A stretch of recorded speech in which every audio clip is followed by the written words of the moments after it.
Maganda yung ganyan kapag kataw yung nagtuturo sa'yo. Kasi gaganahan kang maganda.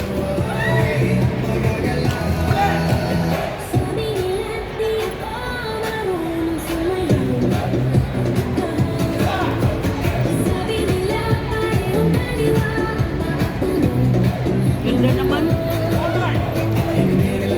Sinong tutor dyan? Sinong ano?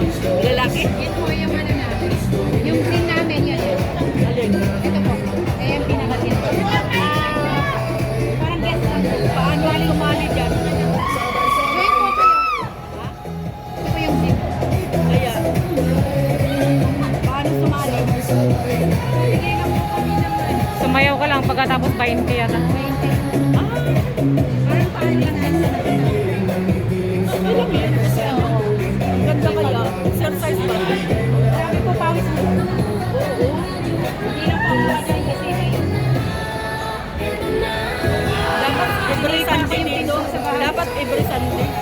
Every Sunday sila yan. doon po talaga ang pwesto namin kaya lang Lalo may... sa bayan. 20 lang naman eh. Hindi. Sali daw si nanay. Sa ano na? Sa ano na? Sakto yung t-shirt nyo. Pink. Pink po kasi ngayon. Sakto po yung t-shirt nyo.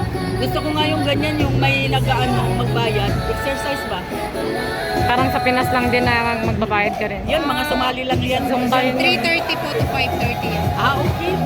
Haba yung Isang ano lang, isang ano. 3:30 to 5:30. Hanggang yan mamaya. Suko Na na. 5:30 po. Oo, 5:30. Tapos rest lang, iinom. Tapos inaano na nila kung sinong nakaano, 20 ang bigay. Di ba? Sila na lang. Dog, Sila na lang po pupunta. Oo, magbibigay. Yes lang po yan si Kuya. Ano din yan, Zin siya. Sa atin. Sa lalaki. Meron na tayo yung... O kasi yung unang napanood ko na video, babae lang yung nag-ano. Kasi may exercise yung ano mo dyan eh, matututo ka pang mag-ano. Matutunaw yung taba. Yes, Grabe yung pawis ko dyan. Ang payat ko na, pero ang pawis ko. Dito nga lang, sumasabay-sabay lang ako na. hindi ka pwedeng Pawis na mag-sweats dyan. Dapat dyan ka lang pag hindi pa ano.